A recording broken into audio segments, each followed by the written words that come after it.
What's up, guys? It's Jim from Weird Wolf, and today we're going to be chromaing out the green screen. That means getting rid of the background behind you in the video. I know you guys want to do that. It's not hard, I promise you. Get a green screen, get a proper light kit. Just get a couple lights, make sure you're on your left and right side. Right now, I don't have the proper light kit, so my Chroma Key is going to look a little weird, but you'll get the idea. All right, let's jump right into it.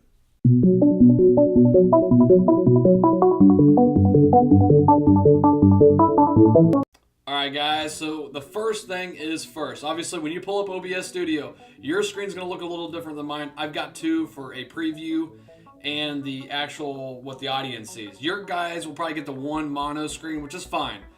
That'll work fine. So now what you want to do is go down to your scenes feature down here. Yours will be blank. I have stuff because I've got this preset. Yours will look blank, so hit the plus sign. Name this whatever you want. I'm just doing my face just for this example. Hit OK. Obviously, on the left-hand side of my screen there, you guys can kind of see there's nothing. It's just pitch black. That's what we want. Now, go down to your sources menu right here, if you guys can see me circling it. Hit the plus sign. Now, you're going to pull up a menu. Hit up video capture device there at the very bottom. Well, not quite the bottom, but close.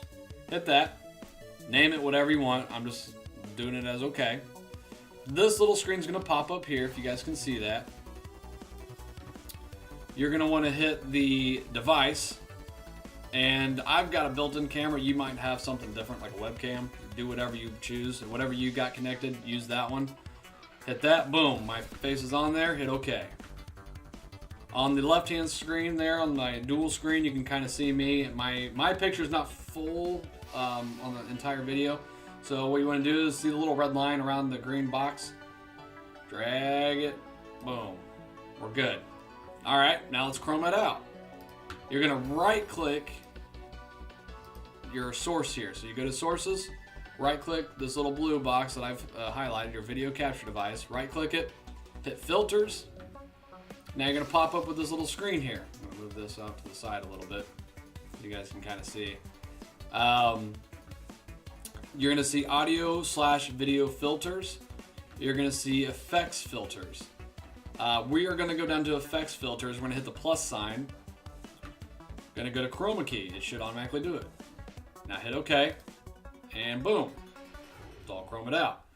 Now, at the very top here, your color or your key color type, this has different colors for whatever is in your background.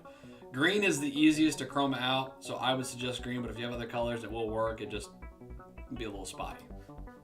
You can clean up this area. Obviously, you can kind of see I've got a little bit of spottiness here. There's a little bit of spottiness there. You can kind of touch that up. As you can see, it's kind of disappearing. You can change the smoothness. You can change the color spill. I can turn myself completely gray if I wanted to. You can change the opacity, which just makes myself disappear, and or the contrast. Hit close, boom, completely black. Obviously I've got a little bit of spill here on my face just because of the lighting, and I didn't quite get it all chromed out. I could have played with it more, but you guys get the idea. So this is how you get a completely black background. Now obviously if you want imagery on the back, like you're playing a game or something, that's actually quite easy too. Watch my next video to see how to do that. Here at the Weird Wolf Gaming on YouTube, go ahead and hit like, subscribe, and follow me on Twitch. My Twitch is Weird Wolf as well. And I hope to see you guys there soon. See ya.